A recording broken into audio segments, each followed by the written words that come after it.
Se lo dije a él en privado y lo voy a decir ahora en público. Él tiene un reto muy, muy grande y muy, muy, muy difícil. Un tribunal de apelaciones, una instancia judicial de Argentina, ha bloqueado, al menos de manera preliminar, la entrada en vigor de un acápite en particular que afecta muchas disposiciones relativas a los trabajadores bajo la disposición. Una de las disposiciones aprobadas, fueron más de 300, por Javier Milei, acabado de llegar al poder. Pues bien, ese acápite en particular acaba de ser bloqueado en una instancia judicial. Ya el gobierno argentino ha anunciado, por supuesto, que lo apelará. Saben que así funcionan las democracias. ¿Qué quiero decir con esto? Pues que en una democracia y en los estados de derecho va a haber siempre contrapesos. Y usted se va a enfrentar, a menos que sea un dictador que sencillamente aniquile todos los demás pesos y contrapesos de la sociedad y usted pueda hacer libremente lo que le venga en ganas. No importa si usted cree que es quien puede hacerlo, quien único lo puede hacer bien. Definitivamente ese es el comportamiento de los dictadores. No digo que este sea el caso, digo que se está enfrentando ahora a lo que se sabía que venía y a cómo debe ser. En una sociedad saludable, donde existe un modelo saludable, y si no, los cubanos conocemos muy bien de esto. Se los digo a aquellos que a veces lo olvidan y dicen, bueno, ahora te comienzan, no te dejan gobernar y no te dejan... mira, ve y cuéntaselo a Fidel Castro, a Raúl Castro y ahora a Díaz Canel, donde no existe una sola instancia que se le oponga a ninguna decisión. No hay una sola medida que se tome desde el poder de Cuba que enfrente la oposición de ninguna institución, de ninguna instancia judicial, de un juez federal, de nada, ¿verdad? ¿Es eso lo que quiere? Afortunadamente el mundo no funciona así. Entonces, ahora eso se peleará. Ahora eso se va a dirimir en una corte y el que gane, el que presente los mejores argumentos, pues sencillamente saldrá victorioso, ¿no? Vamos a ver. Permítanme agregarlo aquí. Denme un segundito que no lo tenía. Ahora sí, perfecto. Revés para el presidente argentino Javier Milei. La Cámara de Apelaciones del Trabajo suspendió el miércoles la reforma laboral del megadecreto de necesidad y urgencia presentado por el mandatario, que entró en vigencia el viernes pasado y que modifica o deroga más de 300 normas. El fallo tiene lugar luego de que la Confederación General del Trabajo, la principal central obrera del país, presentara un amparo contra el decreto la semana pasada. La justicia anuló la aplicabilidad del capítulo cuarto, que entre otras cosas extiende el periodo de prueba de los trabajadores de 3 a 8 meses, reduce el monto para calcular la compensación de las indemnizaciones, reduce las licencias por embarazo, maternidad y paternidad y limita hasta casi anular el derecho a huelga u otras medidas de fuerza. Uno de los jueces cuestionó la necesidad y la urgencia del decreto de Milei y detalló que varias de las normas que el Ejecutivo pretende modificar sin intervención de los legisladores tienen naturaleza represiva o sancionatoria. El gobierno afirmó que apelará a la suspensión, que de cualquier forma constituye una medida provisoria hasta que se discuta la validez del decreto en el Congreso. Presentado en un contexto de grave crisis económica en Argentina, con una inflación anual que supera el 160% y una pobreza del 40% de la población, el megadecreto de Milei también abre las puertas a la privatización de empresas públicas y deroga leyes de protección a los consumidores contra aumentos abusivos de precios. Ahora, ha resultado interesante y se ha convertido en noticia una comparecencia por internet que ha tenido el presidente de El Salvador, Nayib Bukele, que como ustedes saben está en un periodo ahí, es una cosa muy rara, porque sigue siendo el presidente, pero no está como en funciones, tiene que estar como fuera de funciones, entre comillas, por 6 meses para poder presentarse a una reelección que no concebía la Constitución de El Salvador y que por eso sigue siendo tan polémica su aspiración a la reelección, ¿no? Es completamente polémica, algunos la ven muy bien, otros les parece el primer síntoma de una dictadura, cosa que siempre, desde luego, hay que reconocer y hay que recordar, ¿no? Que siempre que se tocan las constituciones, sea para bien, sea para mal, lo vea usted como lo vea, se está incurriendo en el peligro precisamente de conceder a un individuo más facultades que las que originalmente tenían concebidas para él, ¿verdad? Siempre es peligroso. Ahora, Bukele, creo que es un space donde había más de 3,000 personas y qué sé yo, le han preguntado precisamente qué cree sobre Javier Milei y sobre lo que va a enfrentar en Argentina. Y se ha convertido en noticia muchas cosas de las que dijo ahí. dice que Milei va a enfrentar alguna de las oposiciones que él mismo tuvo que enfrentar durante sus 2 primeros años. Vamos a escuchar lo que ha dicho. Perfecto, quería saber qué opinaba de Javier Milei. Sí, bueno, gracias. Gracias, sí, saludos y buen año para todos. Un abrazo. Bien, sí, yo hablé con el presidente Javier Milei cuando salió electo, lo llamé para felicitarlo. Hablé, para hacer una felicitación que normalmente dura 2 o 3 minutos, hablamos más de media hora por teléfono. Me dio una explicación no completa, pero muy extensa de los problemas que he encontrado, pero que se lo dije a él en privado y lo voy a decir ahora en público. Él tiene un reto muy, muy grande y muy, muy, muy difícil. Y muy difícil y se lo dije a él, pues lo que estoy diciendo ahorita. Es muy difícil por 2 razones. Primero, una que él las conoce ambas, porque él me las dijo a mí. Que uno de los retos más grandes que él tiene es que ha encontrado el nivel del problema que tiene Argentina ahorita económico es inmenso. Y como todo lo que hablamos hace un rato, ¿no? Así como son de grandes las posibilidades, también son de grandes los problemas. Pero Argentina tiene un problema inmenso de falta de divisas, de prácticamente una especie de bomba de tiempo. Y el otro problema que tiene es que creo que pronto él se va a dar cuenta, como nos pasó a nosotros aquí en El Salvador, independientemente de sus políticas, porque en algunas puedo estar de acuerdo, en otras no. En algunas cosas estamos de acuerdo, en otras pues tal vez no lo estemos, no lo sé, ya veremos. Pero independientemente de eso, él va a enfrentarse con un sistema que no está de acuerdo con él. Entonces él puede ser el presidente, la persona con el cargo más importante políticamente hablando, pero va a haber un congreso, un órgano judicial, un tribunal constitucional, no sé cómo se llama ya, el tribunal constitucional de allá, la corte constitucional, o como se llame, y se va a enfrentar con realidades. Pero es que así funciona una democracia, así funciona un Estado de Derecho. Ningún presidente en los Estados Unidos tiene todo el poder, cosa que celebro, y esa es la razón por la que es la democracia más antigua de este planeta, ininterrumpida. La única democracia que no ha tenido golpes militares, aunque hubo un intento muy cercano. No militar, pero sí golpe de Estado, quiero decir. Alguien que quiso imponerse a pesar de haber perdido unas elecciones presidenciales. Dicho esto, en los Estados Unidos, que es el paradigma, y en la inmensa mayoría, o en todas las democracias de este mundo, una sola figura no tiene todo el poder. Donde único sucede eso es en las dictaduras. Además, eso es bien claro, eso es papel blanco y letra negra. En las democracias hay contrapesos que no permiten que un solo individuo, que una sola instancia tenga todo el poder. Entonces, cuando yo escucho este tipo de cosas de Bukele, aquí es donde entonces entra mi escepticismo y mi distanciamiento. Y mi decir, sí, te aplaudo lo que has hecho con el tema de la violencia en El Salvador, me parece formidable, la corrupción me parece formidable, tienes un carisma aplastante y también tienes bastantes comportamientos muy cercanos a cómo se comporta un dictador. Que no comprender justamente que un solo individuo no puede no acumular todo el poder, eso lo tenía Fidel Castro, eso lo tenía Hugo Chávez, eso lo llegó a tener Adolf Hitler. La historia nos ha demostrado precisamente que los dictadores amasan todo el poder. Entonces, quejarse de que te vas a enfrentar con las instituciones, bueno, así es. ¿Por qué? ¿Por qué es tan saludable? Porque hoy está el presidente al que usted respalda y usted dice, no lo dejan gobernar, pero el día de mañana está el presidente por el que usted no votó y que quisiera llevar el país por un rumbo que a usted le parece completamente equivocado, y ahí dices, qué alivio que lo han frenado. Coño, pero entonces tienes que aprobar las reglas del juego cuando está tu candidato o tu presidente por el que votaste, el que te pareció muy bien y también el que no. O sea, no estoy descubriendo nada nuevo, ¿no? Los contrapesos son precisamente necesarios para el funcionamiento democrático de una sociedad. Políticas como las que nos enfrentamos nosotros en nuestros primeros 2 años de gobierno, en lo que nosotros queríamos hacer A, pero el sistema nos obligaba a hacer B o nos regresaba al B.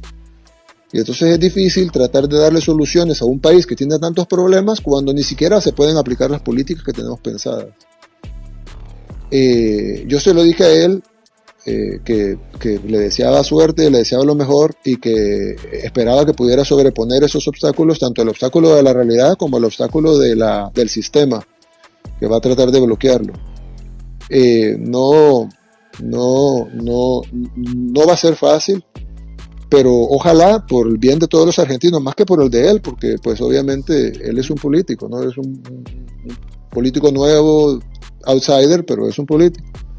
Nosotros le deseamos lo mejor a él, principalmente porque es el presidente de los argentinos, y le deseamos lo mejor a Argentina.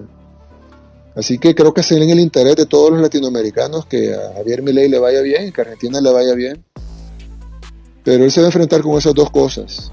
Y con la tercera, que es con la que nos enfrentamos todos los seres humanos, que es con el costo de nuestras decisiones. Si tomamos buenas decisiones, no necesariamente nos garantiza que vas. Estoy de acuerdo en el 75% de lo que ha dicho. Hay un 25% con el que no, bajo ningún concepto. En el resto, estoy plenamente de acuerdo. Y estoy plenamente de acuerdo que, mira, nadie te pidió que fueras el presidente. Tú te postulaste.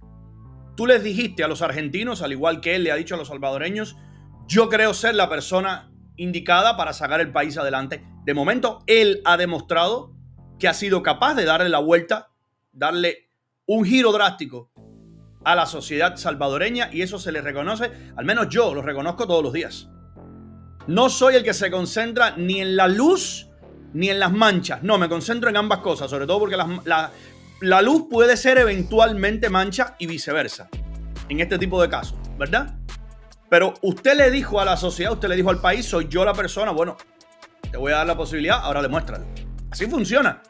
A diferencia de aquellos que se entronizan en el poder y que hagan lo que hagan, se creen el derecho de seguir gobernando. No sé si 65 años nos suena a los cubanos, y que nada te pase la cuenta y que absolutamente nada tenga consecuencias. Tomas la decisión que tomes, sigues en el poder, sales reelecto cuantas veces decidas, cuantas veces decidan aquellos que te pusieron ahí en el poder. No solamente a ti, a toda tu comitiva, a toda la camarilla de la Asamblea Nacional y de todo, ¿verdad?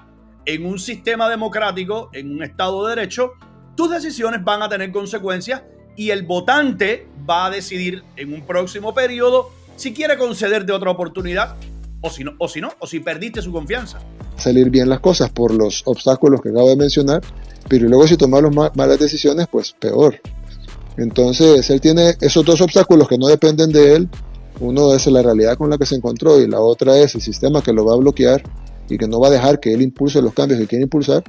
Y luego está la tercera, que son la fragilidad de que si las decisiones que tome van a ser las correctas o no. Y en una economía tan frágil y tan grande como la de Argentina, una mala decisión puede costar muy caro. Así que yo, ¿qué pienso de él? Bueno, lo que le dije a él, le deseo lo mejor. Sé que está consciente de los problemas grandes que hay. No la tiene fácil, por lo que acabo de mencionar. Pero bueno, será en los próximos meses. Vamos a ver cómo se desenvuelve esto. Y ojalá, para el bien de todos nosotros en Latinoamérica y sobre todo para el bien de nuestros hermanos argentinos, ojalá le vaya bien a él, porque eso significa que le va a ir bien a todos ustedes y por ende a toda Latinoamérica. Ojalá. Estoy 120% de acuerdo con todo eso que ha dicho Nayib Bukele, al margen de la precisión con la que, bajo ningún concepto, estaré de acuerdo, la diga él, la diga quien la diga. No, sencillamente yo lo que intento que usted recuerde siempre, al menos en mi concepto, es yo no admiro o yo no idolatro, yo no voto únicamente por un individuo. Yo ante todo respondo, respeto y defiendo un sistema. A mí me interesan las instituciones que garantizan el funcionamiento de un sistema, más allá que el individuo. El individuo me es completamente secundario. Al menos eso me ha enseñado una democracia donde las cosas no están concentradas en un solo individuo. En los Estados Unidos hay un nivel de fragmentación, hay un nivel de separación de poderes que me sigue pareciendo fascinante. Y recuerden, ese fue el concepto de los Founding Fathers. Ese fue el concepto de aquellos seres de luz, seres brillantes, indudablemente, que concibieron precisamente un sistema donde una sola persona o un solo grupo incluso de personas no iban a poder concentrar todo el poder. Iban a poner las suficientes trampas en camino. Oiga, cuando usted analiza el funcionamiento del sistema americano, usted ve la cantidad de complejidades que hay. Es como si entre un poder y otro entre el ejecutivo y el judicial, entre uno y otro, sean entre ellos los que sean, fuera un laberinto lo que hay. Y un laberinto de disposiciones, de reglamentaciones, de ajustes, de amendments, de ilegalizaciones de determinadas conductas. ¿Para qué? Para hacerte casi imposible que puedas hacerte con el control de todo eso y sencillamente dominar. Una vez que llegas incluso al destino final, pues bien, dentro de ese propio destino, la estructura de poder se ha diseñado de una manera en la cual tú no mandas sobre este y este no obedece a ti. Es un juego al gato y al ratón. ¿Saben por qué? ¿Saben por qué los Founding Fathers fueron tan geniales? Por eso los seguimos venerando tanto. Porque conocían muy bien la naturaleza humana. Porque conocían muy bien el interior del ser humano, que somos criaturas podridas de poder. Somos criaturas que son muy nobles, muy capaces de los mejores actos. Hoy les voy a poner un video sobre uno de estos seres humanos. Ya verá usted qué video tan hermoso. Probablemente termine con eso para dejar una sonrisa en el día de hoy. Pero también somos capaces de las peores atrocidades y sobre todo el poder nos puede. Somos rameras del poder. Usted que me está viendo, yo, todos. Nadie se me puede aparecer a dar lecciones. No, pero hay que ver cómo te comportarías con poder. Han sido muy pocas las personas que han logrado acumular una cuota de poder bastante considerable y han terminado voluntariamente soltándolo. Insisto, pocos. Desde luego que ustedes me pueden poner varios casos. Por eso no estoy diciendo nadie. Pero son los menos. Yo diría que son las excepciones más bien que garantizan las reglas, que confirman las reglas. Así que sí, los seres humanos somos animales tan podridos y tan fáciles de pervertir con el poder que es mejor que no podamos acumular demasiado. Lo hemos demostrado a lo largo de la humanidad. Unos comentarios, me gustó el de la Rusita. Saludos para ti, Rusita. Me recuerdas que Borges decía, en efecto, que la democracia era un abuso de la estadística. Borges era sencillamente único, ¿no? Lo que sucede es que ni Borges ni nadie podría podría diseñar un modelo mejor. Por eso digo que es extremadamente imperfecto, pero es lo mejor que hemos podido hacer. No hay nada que haya funcionado mejor y que haya permitido, sobre todas las cosas, que las sociedades se desarrollen más.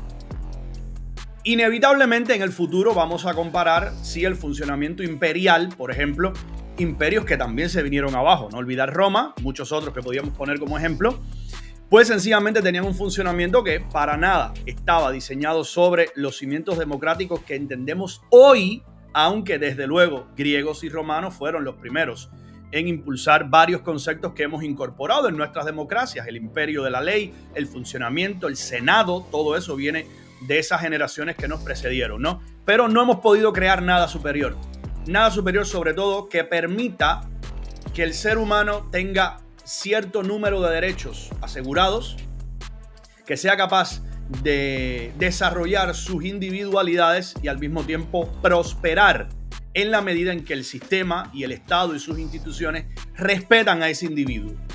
Esa interconexión del individuo con la sociedad, donde la sociedad solamente le dice, mira, hay un número básico pequeño relativamente en comparación con todas las opciones que tienes como individuo, ¿no? Que yo te voy a prohibir. Yo no te voy a permitir hacer un número de cosas porque atentaría contra lo que hemos establecido como el funcionamiento beneficioso para la sociedad. Yo no te voy a permitir conducir a exceso de velocidad, ¿verdad? No te voy a permitir conducir intoxicado por alcohol, por alguna forma de narcótico. Yo no te voy a permitir apropiarte de la pertenencia de otra persona o del Estado. O sea, va a haber un número reducido de cosas que yo no te voy a permitir hacer. Todo lo demás lo puedes hacer. ¿Sabes qué? Los seres humanos hemos aprendido a funcionar así. Y además el Estado y el sistema te dicen, a cambio de que tú respetes ese número de normas, que insisto, si usted se pone a pensar, por eso yo me reía del otro papanatas que atacó a la jueza y ahora se va a podrir merecidísimamente en la cárcel, no es tan difícil, por lo menos en una democracia. Quiero hacer la salvedad, en un Estado de Derecho. No es tan difícil entender que eso que yo acabo de decir ahora mismo, ¿sabes qué? Son normas que podemos cumplir con cierta facilidad. En el funcionamiento de una sociedad totalitaria, donde el autoritarismo estatal es el que gobierna, ¿sabes qué? Siempre estás al borde de violar algo. ¿Por qué? Porque las normas no pueden ser establecidas en una sociedad a contrapelo de la naturaleza humana. ¿A qué me refiero con esta perorata? Usted no tiene forma de implementar de una manera eficiente, feliz, próspera, algo que vaya contra la naturaleza humana. Eso es algo que he defendido siempre, que he puesto aquí en las conferencias de mi querido amigo difunto Carlos Alberto Montaner, que Dios me lo tenga a buen recuerdo, porque se ganó más que bien la gloria eterna, a la hora de explicar por qué el socialismo había sido un invento macabro, perverso. Sencillamente intenta anular esa individualidad que para los seres humanos es tan importante. Para que usted tenga la posibilidad de vestirse como le dé la gana, para que usted tenga la posibilidad de pensar, de escribir, de actuar, de defender determinado número de ideas que nunca va a ser infinito, ese número, y que sobre todo hemos acordado en la sociedad que va a haber un número de cosas que no le vamos a permitir a nadie. Nadie tiene permitido robar. Nadie es ni un presidente, ni un alcalde, ni usted como individuo, ni un limpiabotas. Nadie lo puede hacer. En un Estado de Derecho nadie está por encima de la ley, ¿verdad? Eso significa que lo aplicamos de manera perfecta. Los seres humanos somos imperfectos en todo. No aplicamos nada de manera perfecta. No existe ninguna obra humana que sea perfecta. No existe. O sea, siempre va a tener imperfecciones. ¿Cuál es la aspiración? Desde luego, equivocarnos lo menos posible. Existe el sistema de justicia impoluto, impecable, al que usted no le pueda dedicar un documental de Netflix o de HBO de 2 horas mostrando cuántos condenados a muerte han sido condenados injustamente. Eso no existe. En todas partes del mundo hay personas con las que el sistema ha cometido injusticias. ¿Por qué? Muy simple, porque el sistema está ejecutado por nosotros mismos. Y somos criaturas en las cuales no se puede confiar. Vuelvo al origen. No se puede confiar, no se nos puede dar todo el poder porque la cagamos inmediatamente, ¿no?